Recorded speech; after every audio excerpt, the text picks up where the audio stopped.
Good morning, guys. It's Monday morning. Hope everyone had a good Father's Day. I know I did. Spent the day with the family, my dad, my kids.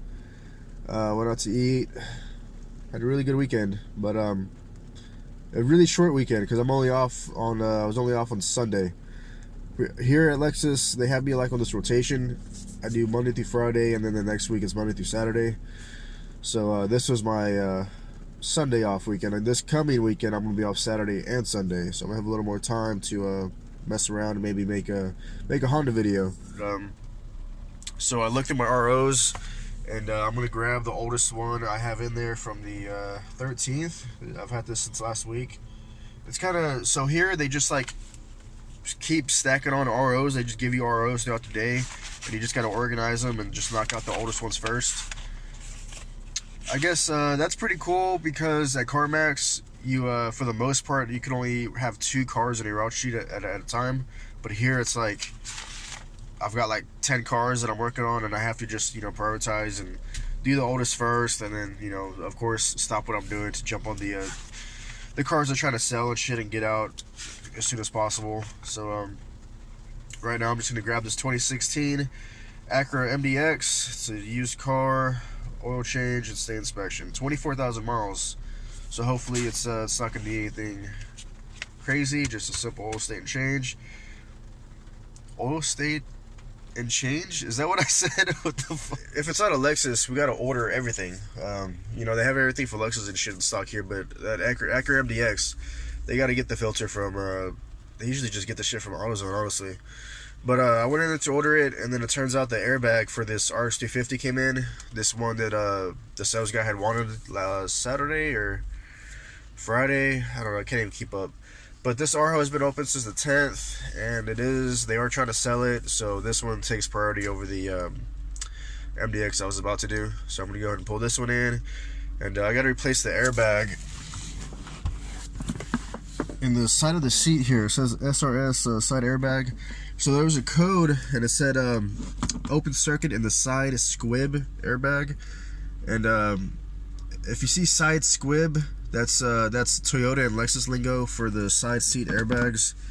So I need to go in here, and I'm going to replace the entire airbag here.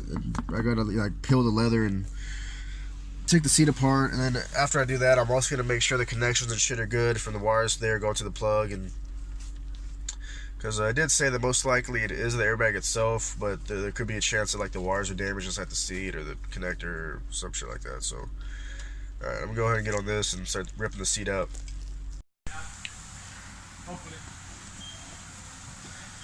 Just a little update on what I've been working on. So I'm trying to get to the side airbag cover. I took off the back of the seat. So the airbag I'm trying to get to is right here, like tucked under the foam. This is the wire for it. This yellow loom here. Oh, hold on. What's up, dude? You want a chicken biscuit? Of course, man. Thank you. What do you do?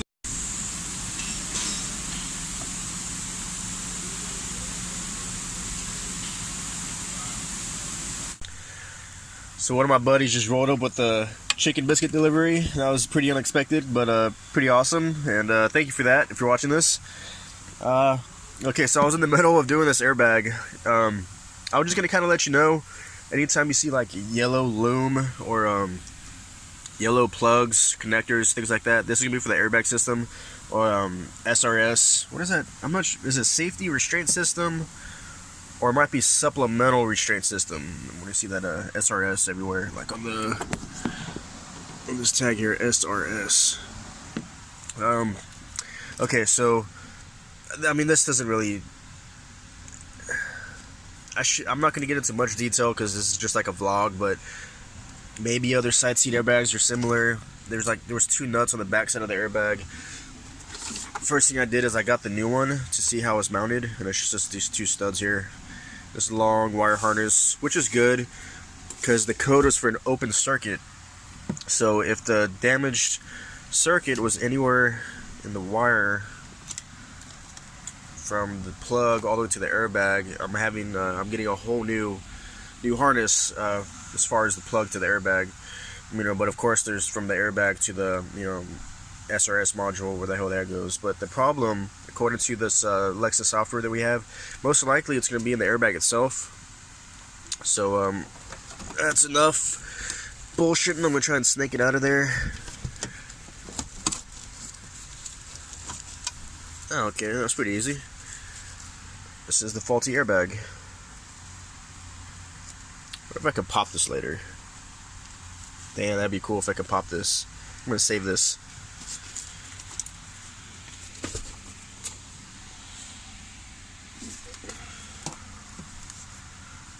I should probably use 2 hands for this. And of course, if you're ever messing with the airbag or SRS system, disconnect the battery, because any little charge or voltage or any little thing sent through the circuit here might possibly deploy the airbag. So just better safe than sorry. Disconnect the battery completely. Some people say the negative or positive. I just went ahead and did both and just let it sit for a minute, so the system is completely discharged. Okay, so I've got the side squib airbag replaced. This little guy in here that I was just working on. So before, I would have a history and a current, or like hard fault code, as some people call it. So right now I only have the history, which is a good sign. So what I'm going to do is clear the history code and go for a drive and just make sure it stays off. Because like I was saying, it's not 100% the issue was in the airbag and the harness going to the airbag. It could be from the plug to the module. No fault codes detected. Good sign. So I'm just going to go for a quick drive. And basically before, it would come on right away. Like it came on before I even left the parking lot. So I'm about to find out right now if it's officially fixed or not. That's just the seatbelt light. That's not the airbag light. Alright, well, the airbag light never did come back on, so this is a confirmed fix for this RX 350. The side airbag replacement with the new attached harness repaired the open circuit problem I was having. So Saturday, if you watched my video, I grabbed this brand new RX 350. It had 0 miles, and I had to take off all the plastic and go through it to make sure everything was okay before we put it on the front lot. But I got interrupted with like 3 other cars. That's a part of being a tech, is juggling a whole lot of cars. Like I probably have at least 10 cars that I'm, responsible for right now. So I had to put this one on the back burner because it's not really a priority, because the ones that they're trying to sell right now, those go first, and then after that you go by the oldest received. I've got like a stack of ROs and I got to do the oldest ones first.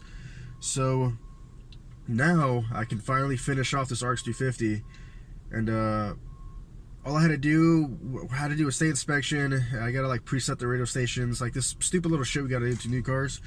But it didn't pass the state because it has 3 not readies. Yeah, I don't know if you can see that, but let's see. It's got fuel system, catalyst, and O2 sensor, 3 not readies, and it can only pass with 1 not ready. If it has more than 1 not ready, it will not pass. So I'm just gonna do a quick couple laps on the test drive route. I've got my scanner here. I can go to the IM readiness monitors, and it'll tell me, let's see, check engine light is off. So it'll say okay, NA, okay, incomplete, and incomplete. It'll tell me whenever they flip over. So when I get down to 1 incomplete, I can go and do the state inspection again, and this car will officially be done. I've been on it for like 2 days already. So I'm going to do a little bit of venting again. I'm sorry if this is annoying, but I kind of feel like it's good for people that are thinking about becoming a tech, or they think it's all just mechanic work or like hands-on shit. They don't necessarily know like all the paperwork and kind of like politics and people you got to deal with sometimes. So got a manager walking up on me right now. Hold on. Wow, I literally just cleared up the situation by luckily the manager I got to deal with to get these tickets approved, he just walked up on me and was like, hey man, this is what's going on with my ticket. The fuck do I do? But this is the situation I was in. It was the '07 RX 350. I wrote it up for two things. It needed a side seat airbag and one tire. The airbag was here first thing in the morning, so I knocked that out, and they said the tire would be in at around 11:30. So like, fuck it, I'll take lunch. By the time I get back, tire will be here. I'll knock it out. Done. You know, no big deal. As soon as I leave for lunch, I've got the shop foreman calling me, I've got the service manager calling me, and I've got the fucking sales guy calling me, asking me if the car is done. I'm like, I did the fucking airbag, that part is done. I still gotta do a tire. The tire wasn't even here, you know, when I left for lunch. You know, I'm gonna do it when I get back from lunch or whatever. And I get back and the car's gone. I had tools in the fucking car, but luckily they took them out, left them in my toolbox. You know, they just fucking took the car in the middle of the job, basically. So Parts is saying once they bill a tire to an RO, that's it. They can't return it. They're not taking, because they make money off of this. This goes towards their quota of like their money flow. You know, it's whenever we build orders and order parts, it's good for the parts department. It shows as like an income. I don't really fully understand the way this fucking system works yet, but they're like, yeah, we sold the tire is here, we're not going to return it, basically. And the salesman is arguing, saying that he wants to sell it as is right now because he wants a commission. Now he doesn't want to lose the sale, because, you know, if he tells the customer, you got to wait, honestly, I'll probably do the fucking tire in like 15 minutes. I guess he's afraid of losing the sale, so he's trying to sell it right now the way it is with one fucked up tire. But basically, when the salesman just walked up, or the sales manager walked up, and I told him the situation, he was like, no, we're going to do the tire. You know, it's here, it's paid for, we're going to do it. If not, it was like a $200 tire. Yeah, I don't know, just stupid shit. Basically, it comes down to everyone trying to put themselves first. You know, the salesman doesn't want to lose out on the fucking commission. The parts department doesn't want to lose out on the sale of the part. And me, I don't want to lose the fucking little 0.5 that I had to convince the manager to give me to change the tire. You know, I got to convince him that these cars need the repairs that I try and sell them on. You know, like, basically, yeah, the salesman is fucking me over and fucking the parts department over. But that's enough. That's enough ranting. Yeah, you might not even be able to follow what's happening. It's just kind of like politics, I guess. Stupid shit. But back to work. He finally brought back the car so I can do the one tire. This can be the one tire challenge. I'm gonna see how fast I can change one tire.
So I'm doing one of the techs a favor and letting him use my bay, because he's got to do it like a wheel swap. So he's got to lift both of the cars up off the air and swap over the wheels and tires.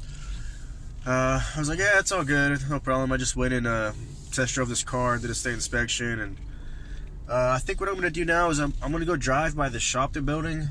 I've been talking about it. You know, they're saying it's going to have AC and, you know, brand new everything, whole new facility. So I'm gonna go drive by and see if I can get like a close look and see the progress being made. Ooh, that sucks. Some dude broke down right here. Good place to break down, really.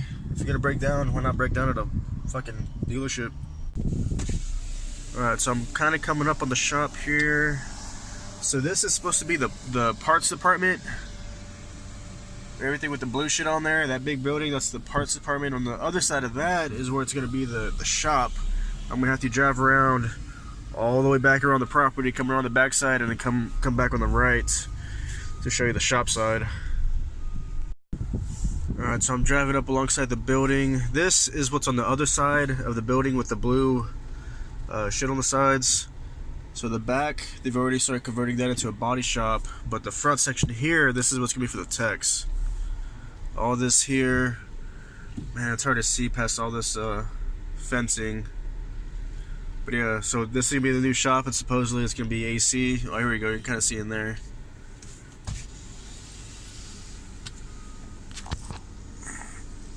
Yeah, it's hard to tell. It's a good space. It's pretty big in there.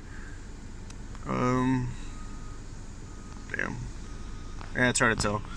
But yeah, so supposedly that's gonna be our new shop, AC, and so they said, but they're also gonna keep the front shop.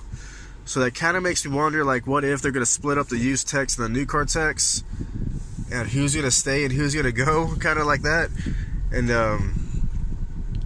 me being the new guy, I feel like I'm gonna get shafted and probably have to stick in the original shop where there's no AC.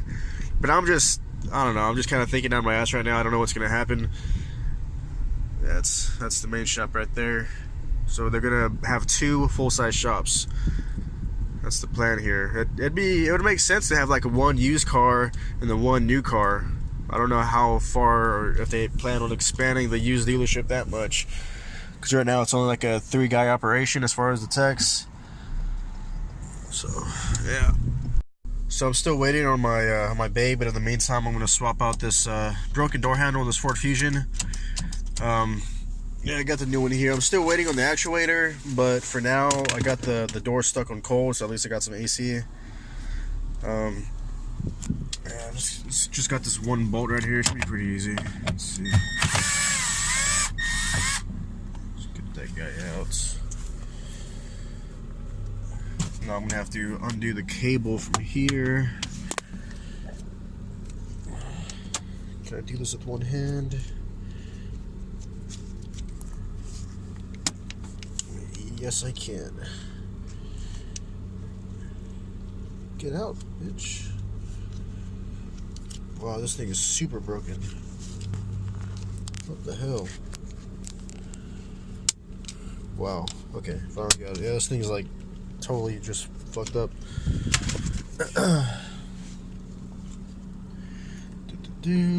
Slide that in there first.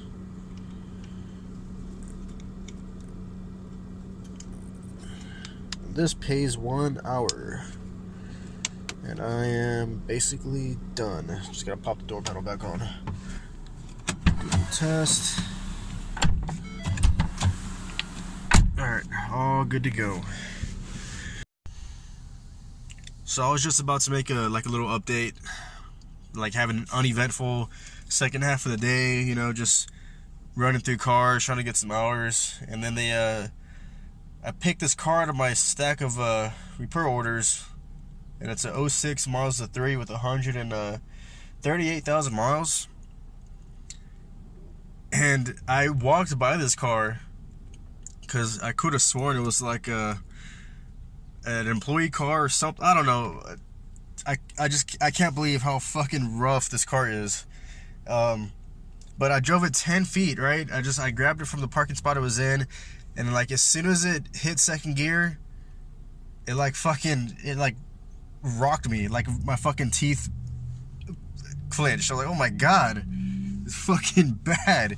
But I'm gonna do a quick walk around the outside, and just a quick, I'm gonna show you the inside, and just I couldn't believe the shit they were trying to have me fix.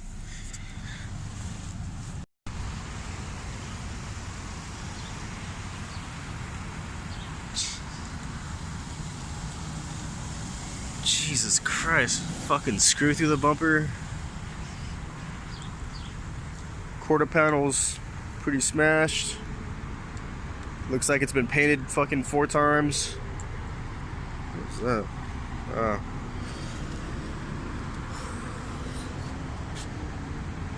Rough.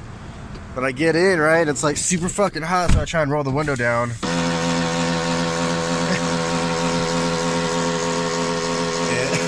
Like, shut the fuck up. And that happens. I'm like, alrighty. That's a really good sign that this is gonna be a clean car. At least the AC does work. and I went to put it in drive, and when I took off, oh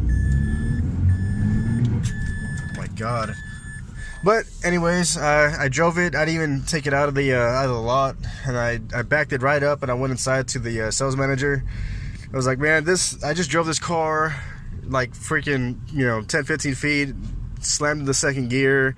It's a piece of shit. It was like, please just send this to the auction, basically, and he did. So that's fucking awesome. Sometimes they want to just have you go through the car anyway, just in case, that's comes out cheap enough to make a profit on. But right away he was like, oh, fuck that, just let's send it to auction, don't even worry about it. So that's pretty cool. So I get the 1 hour to check it out. I don't get paid for the state inspection, obviously, but it's all good. Took me about 10 minutes to realize, actually like fucking 10 seconds to realize the car isn't worthy to sell in the front lot.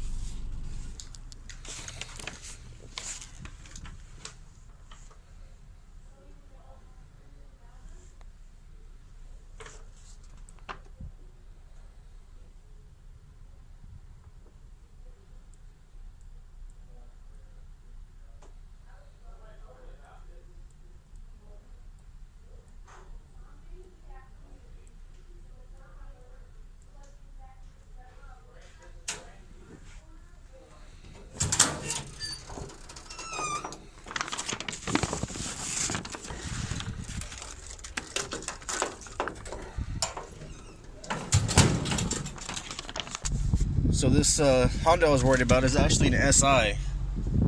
It's a 2006 SI, basically 160,000 miles, and it's a piece of shit. I've noticed that all the paint on these cars always fades, like on the hood, roof, and trunk. The quarter panels, like the clear coat, always fucking fades and peels off really bad. And interiors are usually pretty shitty on these cars. They fall apart. Notice this fucking shifter bezel doesn't want to clip in. The fuck? Come on, man. Everything's like fucking barely holding together. God damn. It's got a super stiff clutch. Like stiff enough to where I wouldn't want to drive this shit every day. Kind of reminds me of how the my stage 5 4-puck feels in the 4-door Civic that I have. Super fucking stiff. It only engages like in a sweet spot. It doesn't chatter though, so that's good. It just engages fucking quick. Okay, here's my cue. Oh, bitch, I stalled it. Fuck. I stalled the fuck out of this car. Okay, here we go. For real.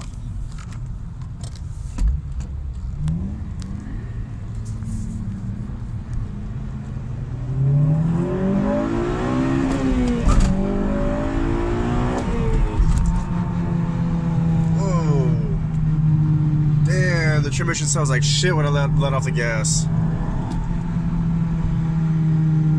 Oh my god. What's that sound? It could be like axle bearings, or maybe input shaft bearing. It seems like it's louder on the left side of the car. God damn, that sounds terrible. So I feel like some people are gonna kind of freak out or talk shit or whatever that I drove this car kind of hard, but I'm like 99% sure that this car's just gonna go to auction. It's I don't think it's in the condition for us to try and fix and sell in the front lot. And even if you were to fix it up and sell it, you kind of have to like look at the kind of car that you're looking over and inspecting, and this is an SI. It's supposed to be a sport car, and the thing is, it's good to kind of drive it the way you would anticipate the customer driving the car. So a customer would probably drive this car like a dumbass. It redlines at $8,000, so it's I guess it's better. What I'm trying to say is it'd be better if I drive it hard and an issue arises or the car fucks up while I'm driving it, so that I could address the issue and like fix whatever I notice or whatever, versus driving it like a grandpa, shifting at $3,000, and then the first time the customer gets on it and floors it, something happens to him and he breaks down and he has to handle or deal with an issue from the car fucking up. I don't know. That's me defending myself, but I mean it kind of makes sense, right? But yeah, it's already like 5:30. I'm just gonna clean up and basically wrap this day up. Today I flagged 13 hours. Not too great. I'm beating the clock, so that's a plus. Last week I did 44 hours and I was on the clock for 45. My first week here, still getting the hang of things. So basically, I need, as long as I flag more than 9 hours every day, I'm beating the clock. So that'd be that's pretty good. But yeah, if you like this episode of what it's like to be a tech, don't forget to like and subscribe. It really helps out. Thanks for watching.